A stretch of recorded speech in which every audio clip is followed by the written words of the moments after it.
Okay, go ahead. Okay, videotape it. So yeah, beetles, and you can see in here as well. But the right wing cover, that's where you put the pin through. So you just pushed the wing off to the side so you get your pin in there, right? If you want to open the wings up, yeah, or you can just go right through it. Then we get to the thing. This is where methods of pinning differ between collectors. Since I have a lot of insects, I try and pin them so they take up as little room as possible, but they still get the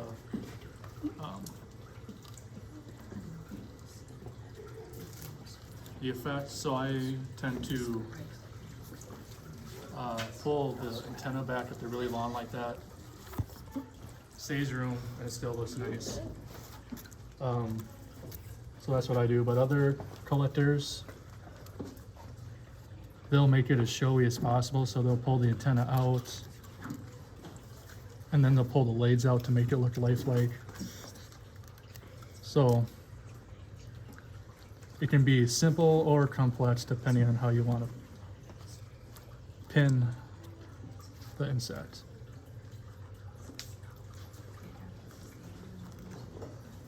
Do you actually have to put pins in there to hold the legs like that then? As soon as where you have whatever appendages you want to spread out, then yeah, you just hold everything in place with pins.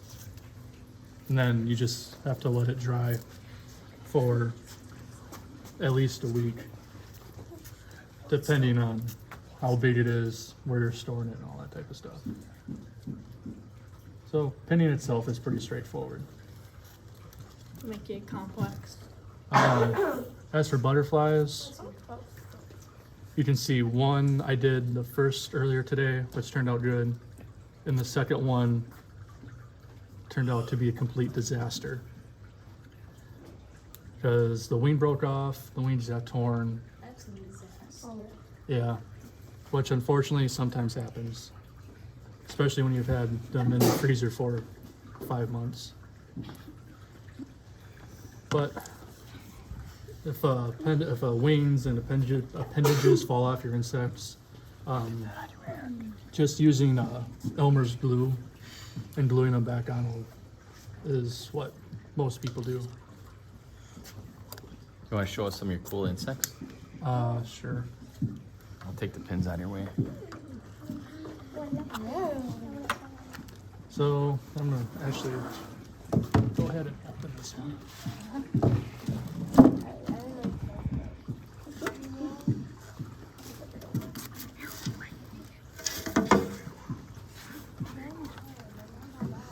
So one of my favorite groups besides ants are robber flies, which is this whole section right here. And these are really ferocious predators. And I actually witnessed one of these take down one of these grasshoppers in mid-flight to get a meal. So I remember it clearly. I saw the grasshopper take off, and then I saw a robber fly come out of nowhere, tackle it, grab it, bring it down to the ground, and kill it in a pretty swift and fast motion. Yeah. How do robber flies kill their prey? So they grab it and they hold it in place. They have really strong grips. And then their mouth parts are really strong, piercing mouth parts. So they pretty much just stab them, then just start sucking out the insides. Ugh. Oh wow. It can be, they're kind of gruesome. And so here, you can actually see it if you're really up close, but this is a velvet ant, and velvet ants are actually wasps. And as you can see, they actually have some of the longest stingers compared to their size for other insects. And that makes their sting extremely powerful. And you can see the stinger curving at the end of the abdomen there. If you touch it now, will it still sting? That was asked to me when we were pinning Nope. bees. It's fine. Just test it. What was that? Well, a lot of people are afraid to pin their bees because they're feeling like they'll still get stung, but I don't think that normally would happen. would it?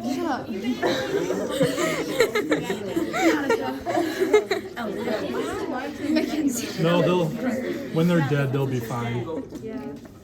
So this is actually another species of robber fly. And It looks like a bee. yeah, so there's a group of robber flies that are very, very, really good convincing mimics of bumblebees, as this one is. And there's others that actually look even more like bumblebees than this one. Bumblebees sting.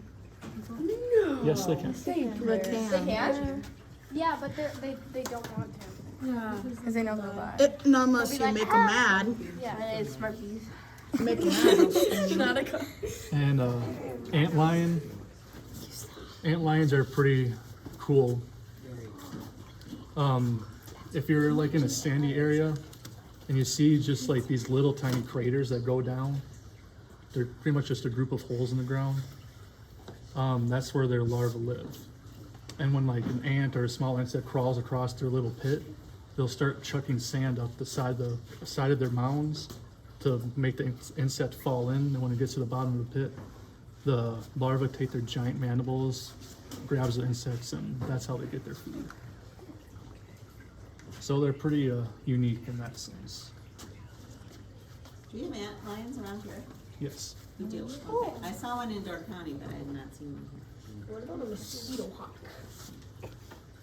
Mosquito hawks are crane flies, which do not eat mosquitoes.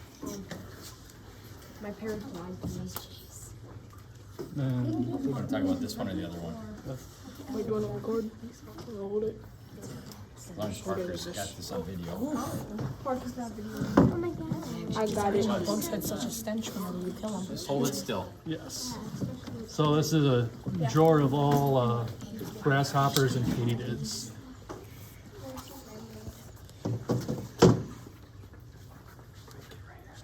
So you see these green ones here, just a line of katydids. You have some small meadow katydids here, so they come in different shapes and sizes as well. And then down here you have bird grasshoppers, which are probably one of the larger flying grasshoppers in the U.S. I found those in Arkansas. Then spreading grasshopper wings helps aid in identification from the color, the wing patterns and stuff. And there's actually a species of grasshopper, this one actually. This one has a kind of orangish hind wings, but I found different populations in Colorado with yellow hind wings, red hind wings, orange, and pink. So different populations of a single species can have like 4 or 5 different colors of wings. Eric, we better, if you want to talk about that last one, it seems like they're into it, but we better wrap it up. Yeah, and the last one is pretty much a drawer of true bugs. There's tree hoppers, plant hoppers, cicadas, giant water bugs, assassin bugs. There's a water scorpion in there. The water scorpion is this really long one right there. They use the tube at the end of the abdomen to breathe, Do you want to grab that so we can get a better view of the video? and then they use their arms that kind of resemble like praying mantis to grab the aquatic insects and feed. So those tubes at the back end of it, that's how it breathes. That is really weird. Yep. And then you can see kind of the arms kind of look like praying mantis, and that's what they use to grab their prey. So Eric, it sounds like really there's no end for you. You'll never be done. Never be done? No. Because there'll always be a new variety, a new Yep. species to find. Yep. New area. New part of the world to go. Cool. But most of these are not, We'll shut it they're off. just in our country, right? Yeah. You haven't gone to any No, these foreign are- lands.